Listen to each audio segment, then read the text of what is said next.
الذين آمنوا ایمانا وقال تبارک و تعالی اليوم اکملت لکم دینکم واتممت علیکم نعمتی ورضیت لکم الاسلام دینا فاذا ترک شیئا من الکمال فهو ناقص۔ پہلا سوال جو ہے باپ پر ہے۔ باپ پر یہ سوال ہے کہ باپ آپ صفحہ 8 پر دیکھو گے نا، وہاں ایک باب ہے تیسری لکیر پر، تفاضل اہل الایمان فی الاعمال۔ وہ باب یہ باب ایک ہے، صرف الفاظ کا اختلاف ہے۔ بات سمجھ میں آ رہی ہے؟ وہ باب اور یہ باب ایک ہے، صرف الفاظ کا اختلاف ہے۔ تو حدیث میں تکرار میں تو کوئی مسئلہ ہم نکال لیتے ہیں، چلو باب میں تکرار یہ کیسے ہے؟ تو اس کا باب میں تکرار بہت کم جگہوں میں پایا جاتا ہے، تو اس کا حل جو ہے تھوڑا مسئلہ ہوتا پھر ہوگا۔ تو یہ یاد رکھو، یہ تفاضل اہل الایمان فی الاعمال اس میں، اور یہ باب زیادت الایمان و نقصانی اس میں، اور اسی طرح وہ حدیث جو آگے اس میں ذکر ہو رہی ہے یخرج من النار من قال لا الہ الا اللہ، اور وہاں بھی ایسا ہے یدخل اہل الجنۃ الجنہ ثم یقول اخرجوا من کان فی قلبی مثقال حبۃ۔ وہ حدیث یہ حدیث، اس کا ترجمہ مفہوم، جس کا ترجمہ مفہوم، اس باب کا ترجمہ مفہوم، اس باب کا ترجمہ مفہوم، یہ کیا ہیں؟ یہ ایک ہیں۔ باب میں تکرار تو ہونا ہی نہیں چاہیے۔ تو اس کا جواب یہ ہے کہ وہ حدیث جو ہے وہ باب کس چیز میں ہے؟ وہ زیادت فی الاعمال مراد ہے، زیادت فی الاعمال، اور یہاں زیادت فی التصدیق مراد ہے۔ ایک جواب، وہاں زیادت فی الاعمال تفاضل اہل ایمان فی الاعمال، وہاں اعمال کی زیادتی مراد ہے، اور یہاں صرف ایمان یقین یعنی اس کی زیادتی مراد ہے۔ ایک جواب۔ دوسرا جواب یہ ہے کہ وہاں اعمال کا تفاضل، اعمال کی زیادتی مراد ہے، اور یہاں اعمال اور یقین دونوں کی زیادتی مراد ہے۔ بات سمجھ میں آ گئی ہے؟ اچھا، ایسا کہہ سکتے ہو یہ یہاں صرف ایمان کی زیادتی مراد ہے، وہاں مومن کی زیادتی مراد ہے اعمال میں، یعنی وہ مومن کی جو اپنی بڑھوتری ہے، جو اضافہ ہے اعمال کی وجہ سے، وہ مراد ہے۔ اس کی ایک مثال آسان یہ ہے، یہ میں نے آپ کو پہلے بھی غالباً بتایا تھا، ایک اس کتاب کی اپنی ایک حیثیت ہے، آپ اس کو پڑھو یا نہ پڑھو، یہ ہے، آپ اس کو پڑھو، کتاب کی صحیح بخاری کی اپنی حیثیت ہے۔ ایک یہ کہ آپ کی حیثیت ہے اس کے اعتبار سے کہ آپ یہاں تک پہنچ گئے اور رب العالمین نے آپ کو توفیق دی، پڑھ رہے ہو، سمجھ رہے ہو۔ بات سمجھ میں آ رہی ہے؟ یہ ایک اور مسئلہ ہے۔ پھر آپ میں دیگر اداروں کے پڑھنے میں بھی فرق ہوگا انشاءاللہ، اگر آپ سنو گے نا باقی دروس، اس میں بھی آپ کو فروق معلوم ہوں گے۔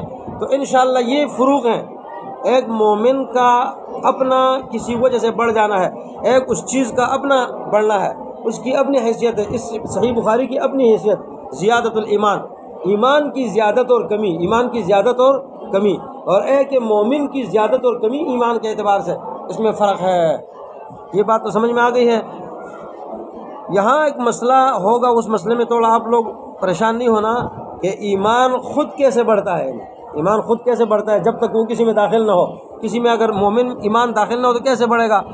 تو یہ ایک علیحدہ سا مسئلہ ہے، اس کو سمجھنے کی کوشش آپ یہاں کرو بھی نہیں، کوئی ضرورت نہیں ہے۔ کتاب التوحید میں انشاءاللہ یہ مسئلہ آپ کی سمجھ میں آ جائے گا۔ اچھا، یہ تو ہو گیا ایک مسئلہ۔ دوسرا مسئلہ زیادت الایمان و نقصانی، ایمان کی اپنی زیادت اور اس کا نقصان۔ یہ ثابت مسئلہ ہے کہ ایمان بڑھتا گھٹتا ہے، یہ بات سمجھ میں آ گئی ہے؟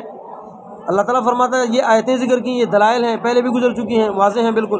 الیوم اکملت لکم دینکم، آپ کے لیے میں نے آپ کا دین مکمل کر دیا۔ دین جب مکمل ہو گیا تو 3 مہینے بعد اللہ کے رسول کی وفات ہوئی ہے۔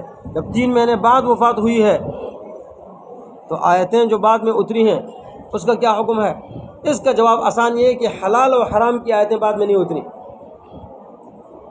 عرفہ جمعے کے دن یہ آیت اتری، تقریباً 3 مہینے بعد اللہ کے رسول دنیا سے گئے۔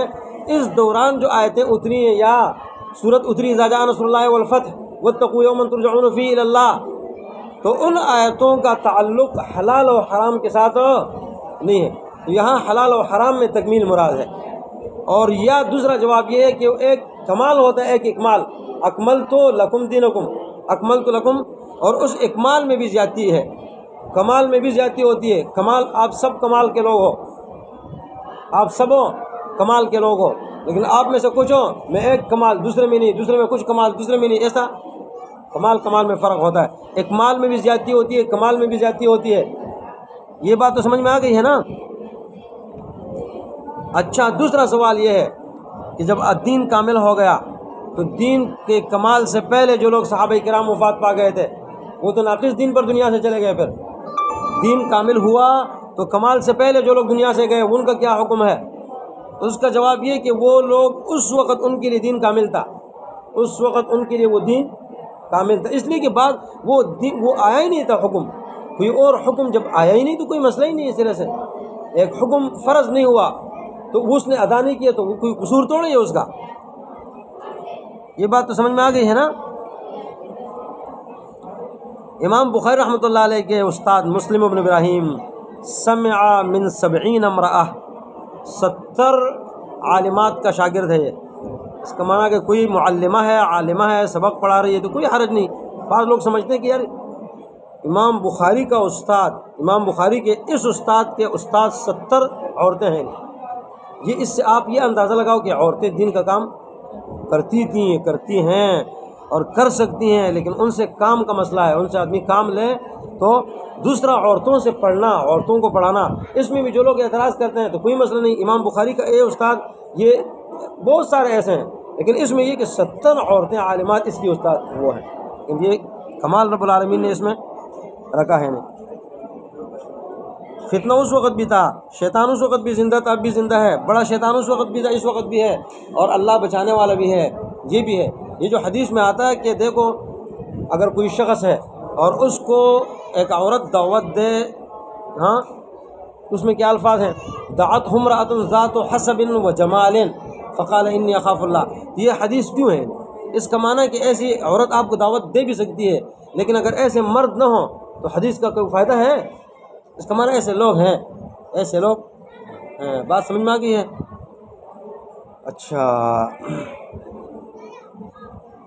اور اس لیے اس شخص کے بارے میں یہ کہتا ہے کہ میں نے نہ حلال دیکھا نہ حرام اس معاملے میں، واللہ علم اس کی علیحدہ وہ ہیں، بہرحال چھوڑ دو، از کجا تا بکجا، ہاں لیکن اس سے کم تھی۔ اچھا، قال حدثنا ہشام قال حدثنا قتادہ۔ ہشام کے بارے میں یہ ہے کہ ہشام، امام ابن سعد رحمہ اللہ فرماتے ہیں کہ کان یرى القدر، یہ تقدیر کا خیال رکھتا تھا، یعنی تقدیر کا ذہن رکھتا تھا، یعنی قدریہ میں سے تھا۔ قدریہ کا مسئلہ تو بہت زیادہ خطرناک ہے، اگر اس شخص کے اندر یہ بدعت ہے تو پھر امام بخاری رحمۃ اللہ علیہ نے ایسے شخص سے کس طرح روایت لی ہے، اس کی روایت ذکر کی، اور یہاں نہیں کئی جگہ، تو یہاں ایک جگہ سیکھ جاؤ، ساری جگہ وہ جوابات ہوں گے۔ کسی بھی مبتدع کے بارے میں پہلے یہ سوچنا ہوتا ہے، محدثین کہتے ہیں کہ وہ بدعت اس کی مکفرہ ہے یا مفسقہ۔ اگر بدعت مکفرہ ہے، کفر والی بدعت، تو وہ نہیں لی جاتی، مفسقہ کو دیکھا جاتا ہے ایک۔ دوسرا پھر یہ دیکھتے ہیں محدثین کہ یہ آدمی کہ جس کی روایت امام کسی بھی عالم نے ذکر کی ہے، یہ آدمی اپنی بدعت کی طرف دعوت دینے والا تھا یا نہیں تھا۔ آپ لوگوں نے کئی اصول کی کتابوں میں پڑھا ہوگا، یہ لم یکن داعیہ، یہ داعی نہیں تھا اپنی بدعت کا۔ یہ قدر کے خیالات اور ہیں، کسی کا کوئی ذہن آپ بن جائے نہیں، وہ ذہن بن جائے لیکن اس کی دعوت نہیں دیتا لوگوں کو، تو اس کی پکڑ نہیں ہوتی۔ محدثین کے ہاں اس کے کلام کا اعتبار ہوتا ہے، اس کی حدیثیں لیتے ہیں۔ یہ دعوت دینا اور چیز ہے، اپنے کسی بدعت کی طرف کوئی خیال سوچ رکھنا یہ ایک اور چیز ہے۔ یہ تو آتا ہے ذہن میں، خیالات آ سکتے ہیں، سوچ بن سکتی ہے، فکر بن سکتی ہے، اپنے اپنے وہ ہیں، اذہان ہیں، فکر ہیں، عقول ہیں۔ دوسرا ہے کہ اس میں یہ دیکھا جاتا ہے کہ اس کی وہ روایت اس کی اس بدعت کی تائید کرتی ہے یا نہیں۔ اگر وہ روایت ہو کہ جو کسی محدث نے کسی راوی سے نقل کی اور اس کی وہ روایت اس کی بدعت کی تائید میں ہوگی تو وہ نہیں لی جائے گی۔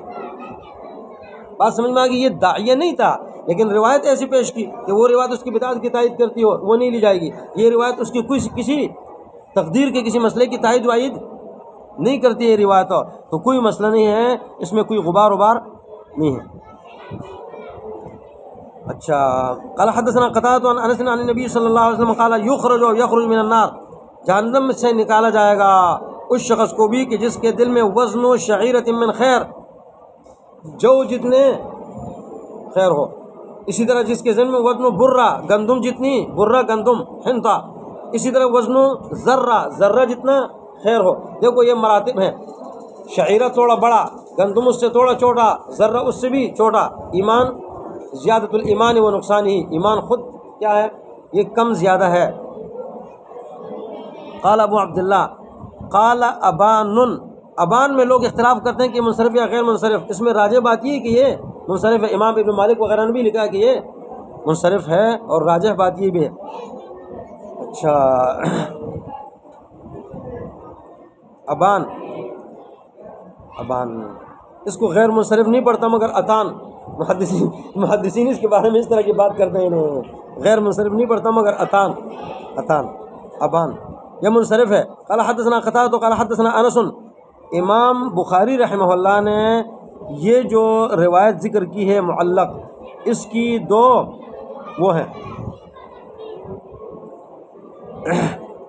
وہ وجوہات ہیں۔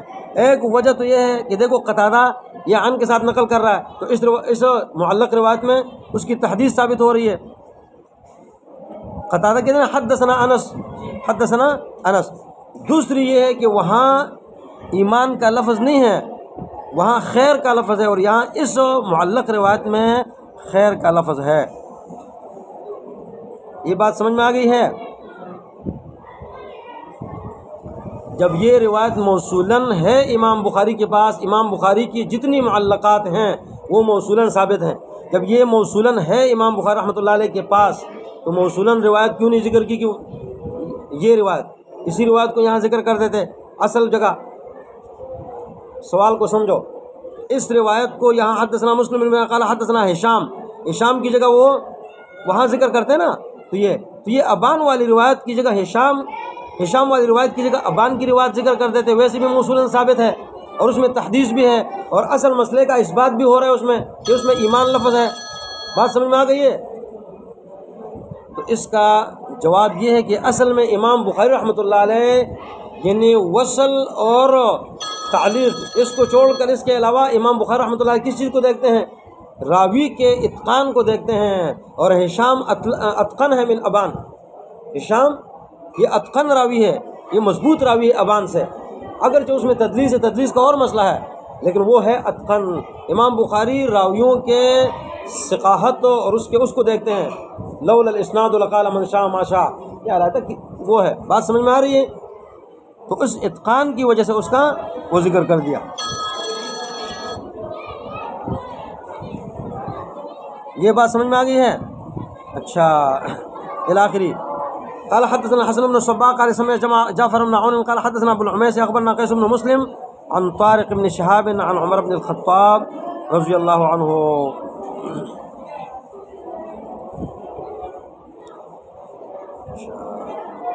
باقی یہ کہ یہ روایت، پہلی روایت جو ہے نا یہ موصول، یہ امام حاکم رحمۃ اللہ علیہ کی کتاب ہے اربعین، انہوں نے وہاں اس کو موصولاً ذکر کیا، یاد رکھنا۔ اچھا، عن عمر بن الخطاب ان رجلا من اليهود قال له يا امير المؤمنين آیۃ فی کتابکم تقرؤونها، امیر المؤمنین ایک آیت ہے آپ کی کتاب میں، تم لوگ اس کو پڑھتے ہو، اگر ہم پر نازل ہوتی ہم اس کو عید بنا لیتے، خوشی میں مانا عید۔